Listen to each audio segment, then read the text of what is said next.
மேஷம் ராசி அன்பர்கள் உங்களுக்கு ஜோதிட நிபுணரால் விரிவான பகுப்பாய்வு இந்த பதிவில் கொடுக்கப்பட்டிருக்கு. அதாவது ஆகஸ்ட் 2025 ஆண்டில் மேஷராசி அன்பர்கள் உங்களுக்கு நடக்கவிருக்கும் சாதகம் என்ன, பாதகம் என்ன?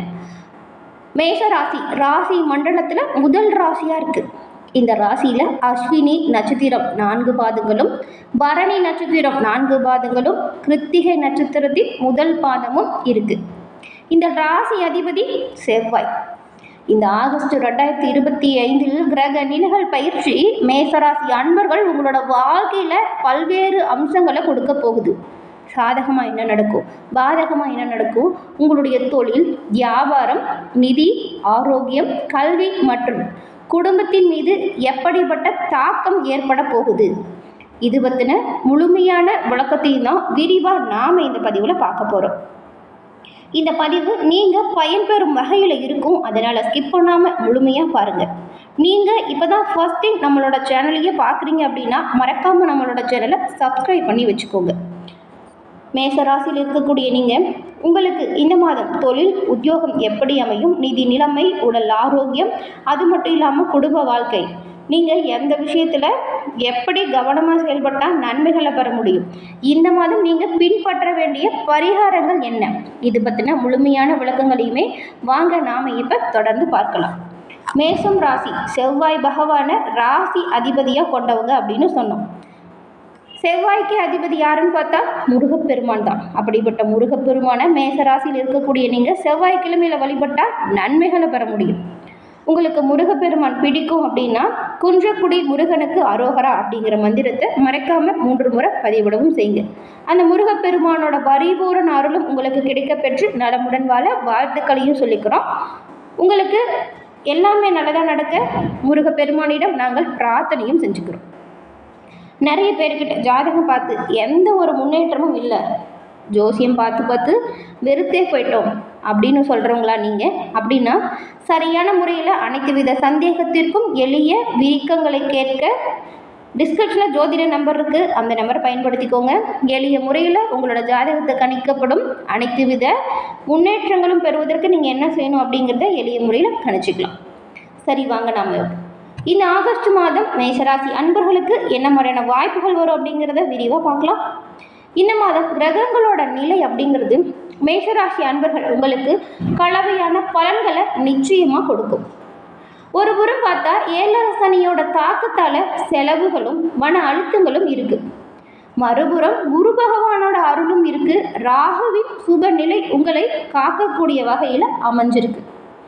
இந்த மாதத்தின் நடுவில் நிகழும் சூரிய பயிற்சி ஒரு முக்கியமான மாற்றத்திற்கு அறிகுறியாக அமைய போகுது. இந்த மாதம் தொழில் மற்றும் உத்தியோகம் எப்படி இருக்கும் அப்படின்னு பார்த்தா உங்கள் ராசி அதிபதி செவ்வாய் 6ஆம் வீட்டில் இருக்காரு. இந்த மாதம் நீங்கள் வேலையில் வெற்றி பெற கடுமையாக உழைக்க வேண்டியதாக இருக்கும். வேலை அழுத்தம் கொஞ்சம் அதிகமாக தாங்க இருக்கும். சக ஊழியர்களுடன் தேவையில்லாத கருத்து வேற்றுமை வரலாம், கவனமாக இருங்க. அப்படி இருந்தாலுமே 6ஆம் வீட்டில் செவ்வாய் பகவான் சஞ்சாரம் செய்யக்கூடிய சூழ்நிலையில் நீங்கள் எதிரிகள் மற்றும் போட்டிகளில் வெற்றி பெற்று சிறப்பான முன்னேற்றத்தை பெறக்கூடிய ஆற்றலை பெற போகிறீங்க. உங்கள் 10ஆம் மற்றும் லாப அதிபதியாக இருக்கக்கூடிய சனி 12ஆம் வீட்டில், அதாவது விரய ஸ்தானத்தில் இருக்கிறாரு. இப்போ தொழிலில் எதிர்பார்த்த அங்கீகாரம் அல்லது பதவி உயர்வுகளில் சிறிது தாமதம் வரலாம். நல்ல மாற்றம் எப்போ வரும் அப்படின்னு பார்த்தா ஆகஸ்ட் 17க்கு பிறகு உங்கள் 5ஆம் அதிபதியாக இருக்கக்கூடிய சூரியன் தன்னோட சொந்த வீடான 5ஆம் வீட்டிற்கு பிரவேசம் செய்ய போகிறாரு. அப்போ உங்களோட நிலைமையில் உங்கள் தன்னம்பிக்கை இரட்டிப்பாக மாறும். உங்கள் படையாற்றல் மற்றும் தலைமை பண்புகள் அப்பொழுது வெளிப்படும். அதிகாரிகளிடமிருந்து பாராட்ட நீங்கள் பெற போறீங்க. 3வது வாரத்திலிருந்து தொழிலில் சாதகமான மாற்றங்கள் தெளிவாக தெரியும்.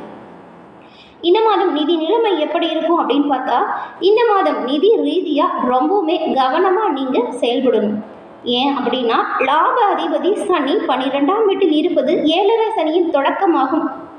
எதிர்பாராத செலவுகள் கொஞ்சம் அதிகரிக்கும். நிதி நிலைமையில் தேவையற்ற பயணங்கள், ஆரோக்கிய பிரச்சனைகள் ஏற்படலாம். அப்படி இருந்தாலுமே 11ஆம் வீட்டில் ராகு இருக்கிறதுனாலையும் 9ஆம் அதிபதியான குரு லாபஸ்தானத்தை பார்க்கறதுனாலையும் உங்களுக்கு வருமானம் அனைத்து வழியிலும் அதிகரிக்கும். திடீர் பண வரவுக்கான அறிகுறி தென்படும். எவ்வளவு வருமானம் வந்தாலும் செலவுகளும் அதே அளவில் இருக்கும். பங்கு சந்தை போன்ற ஊக்கங்களுக்கு இது சரியான நேரம் இல்லை. ஏன்னா 5ஆம் வீட்டில் ஏது இருக்கக்கூடிய நிலைமை தேவையில்லாத நஷ்டங்களை ஏற்படுத்தும். கவனமாக பண விஷயத்தில் செயல்படுங்க. அடுத்து ஆரோக்கியம். லக்னாதிபதி செவ்வாய் 6ஆம் வீட்டில், அதாவது நோய் ஸ்தானத்தில் இருக்கிறதுனால ஆரோக்கியத்தில் நீங்கள் சிறப்பு கவனம் செலுத்தணும். அதுவும் மேஷராசி அன்பர்கள், நீங்கள் வயிறு தொடர்பான பிரச்சனைகள் வரக்கூடும். இந்த மாதம் அஜீரணம் மற்றும் இரத்த தொடர்பான பிரச்சனைகளும் வரலாம். சனி 12ஆம் வீட்டில் இருக்கிறதுனால மன அழுத்தம், தூக்கமின்மை போன்ற பிரச்சனைகள் தொந்தரவு செய்யும். ஆகஸ்ட் 17க்கு பிறகு சூரியன் 5ஆம் வீட்டில் கேதுவோடு சேரும் பொழுது இதயம் மற்றும் மார்பு பகுதிகளில் கவனமாக இருக்கணும். யோகா, தியானம் செய்வது மன அமைதியை கொடுக்கும். குடும்ப வாழ்க்கை இந்த மாதம் எப்படி இருக்கும் அப்படின்னு பார்த்தா, குடும்ப ரீதியாக மாதத்தின் தொடக்கம் சாதாரணமாக தான் இருக்கும். ஆகஸ்ட் 21இல் உங்கள் 2ஆம், அதாவது குடும்பம் மற்றும் 7ஆம் வாழ்க்கை துணைக்கு அதிபதி தான் சுக்கிரன். இவர் 4ஆம் வீட்டிற்கு சுகஸ்தானத்திற்கு பிரவேசம் செய்யும் பொழுது குடும்பத்தில் மகிழ்ச்சியான சூழல் நிலவும். வாழ்க்கை துணையுடன் உறவு மேம்படும். உங்களோட தொழிலில் நல்ல ஒரு வளர்ச்சி காண போறீங்க. உங்கள் பாக்கியாதிபதி குரு உங்கள் 7ஆம் வீட்டை பார்க்கறது திருமண வாழ்க்கைக்கு சுப அறிகுறி அப்படின்னு கூட சொல்லலாம். குழந்தைகள் விஷயத்தில் மட்டும் சிறிது கவனம் எடுக்கணும். 5ஆம் வீட்டில் ஏது இருக்கும் பொழுது நீங்கள் குழந்தைகள் விஷயத்தில் கவனக்குறைவாக இருக்கக்கூடாது. குழந்தைகள் உங்ககிட்ட பிடிவாதம் பிடிப்பாங்க, விட்டு கொடுத்து அனுசரித்து போங்க. ஆகஸ்ட் 17க்கு பிறகு சூரியனின் பயிற்சி குழந்தைகளோட கல்வியில் நல்ல ஒரு முன்னேற்றத்தை கொடுக்கும். வியாபாரத்தை பொறுத்த வரைக்கும் வியாபாரிகளுக்கு இந்த மாதம் இது ஒரு கலவையான பலன்களை கொடுக்கக்கூடும் ஒரு மாதம். குருவின் பார்வை 7ஆம் வீட்டின் மீது இருக்கிறதுனால கூட்டாண்மை வியாபாரங்கள் அதிகரிக்கும். ஆனால் கூட்டாளிகளுடன் வெளிப்படையாக இருப்பது முக்கியம்.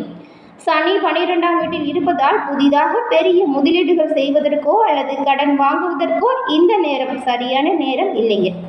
வியாபார விரிவாக்க திட்டங்களை நீங்கள் அடுத்த மாதத்திற்கு ஒத்தி வைப்பது ரொம்பவுமே நல்லதுங்க. மாணவர்களை பொறுத்த வரைக்கும் மாதத்தின் முதல் 2 வாரங்கள் மாணவர்களுக்கு கொஞ்சம் கவன சிதறல் பிரச்சனை வரும்.